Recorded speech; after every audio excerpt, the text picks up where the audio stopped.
Okay, welcome everyone. Hope you're having a good day and good week so far. Pleasure to start up our Rashis again for this parsha of Emor. Going to do two short Rashis today instead of one Rashi. We're going to do two short ones, which I think are connected.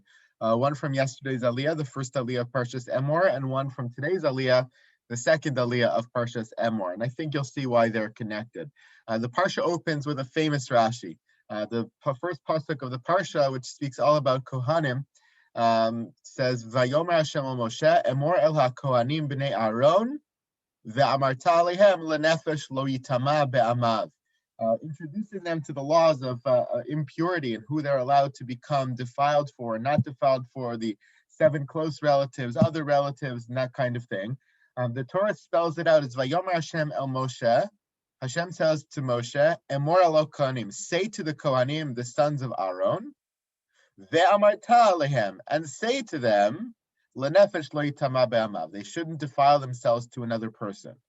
So Rashi wonders why there's a repetition of emor ve'amarta. Why does it say to say twice? It could have just said Vayomer Hashem Moshe emor al kohanim b'nei Aaron lenefesh lo yitama be'amav. Why the additional ve'amarta alehem? There's the redundancy of emor le'emor, to say. Right, so it's as if Hashem is saying to Moshe, say to the Kohanim, the sons of Aaron, and say to them that they should not defile themselves to any person.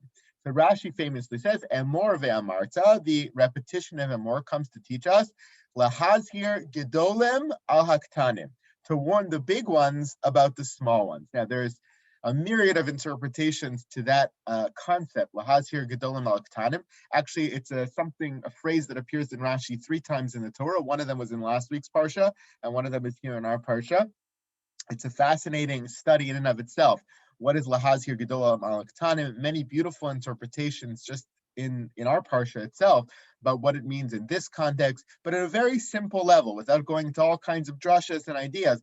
At a very simple level, perhaps the emor ve'amarta, the repetition here is Vayomer Hashem Moshe, emor al kohanim b'nei Aaron. You should say over these laws to the Kohanim, the elder Kohanim, ve'amarta alehem, and they should say to them, and you should say to them, I'm sorry, that they should instruct the younger ones, lenefesh lo yitama be'amav, lahazir gedolim al haktanim, to tell the elder ones that they have the responsibility to teach the younger ones how to be a Kohen, how to observe all the laws of kahuna. So one emor is that you should say it to them, and then the second emor is you should tell them to tell their children. You should tell them to teach their children. Lahazir gedolim al haktanim.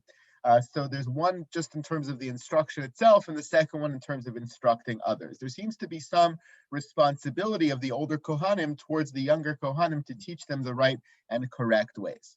From there, the parsha goes into all these different laws of kahuna, and I want to skirt all the way to the end of the parak. The end of the parak is actually the middle of our second aliyah today, but it's one whole parak over here. So we started the first pasuk of the parsha, which is the first pasuk of parak Chaf Aleph. Now we're going to go to the very last pasuk here of parak Chaf Aleph, pasuk Chaf Daled, which again is split up in the middle of an aliyah, but it's the end of a parak, and I think it's actually a frame for the parak itself. Vayedaber Moshe el Aaron ve'el banav ve'el kol bnei Yisrael. Moshe spoke all of these laws. This is the summative pasuk. It comes to encompass the entire parsha. So after the parsha goes through all these laws, right, who they can defile themselves for, who they can, how they're supposed to observe the laws of Avelus and how they're not, who they're supposed to marry and who they're not, who's allowed to serve in the mikdash and who's not. What about a balmum? What about someone with a wound? All these different laws about Kohanim, specific to Kohanim, which again, at the very beginning, the instruction was supposed to be Ela Kohanim b'nei Aharon, specifically to the Kohanim. And that makes sense why the Kohanim would be instructed in all these laws. At the end of the parsha, though, the summary pasuk says that Moshe did speak all of this to Aaron and his children, the Kohanim, who he was instructed to speak them to in the beginning of the parak. But it adds on, Ve'al kol b'nei Yisrael, he taught all the children of Israel, all of b'nei Yisrael, even the non-Kohanim, all of these laws of kahuna. So number one, it's a deviation from how the parak began, Emor al Kohanim b'nei Aaron, not to b'nei Israel, but Kohanim b'nei Aaron. And secondly, it's not applicable to them. Why would he teach all these laws to the rest of b'nei Israel? So Rashi says here at the end of the parak, Vel kol b'nei Yisrael lahazir beis din ala kohanim, to teach the rest of Bnei Israel, including their representative body, which is the Beis Din, that ultimately they also need to know these laws because they are responsible for the Kohanim. They're responsible to guide the Kohanim, to teach the Kohanim, to correct the Kohanim. They are the ultimate responsible party, even for the Kohanim, this subset of the Jewish people. Now, you see already the similarity even in the language of the first Rashi and the last one. Lahazir gedolim ala ktanim, lahazir beis din ala kohanim. It's the same lahazir one party, al another party. The first example is lahazir gedolim ala ktanim, to warn the big ones about the small ones. Second is to warn the beis din about the kohanim.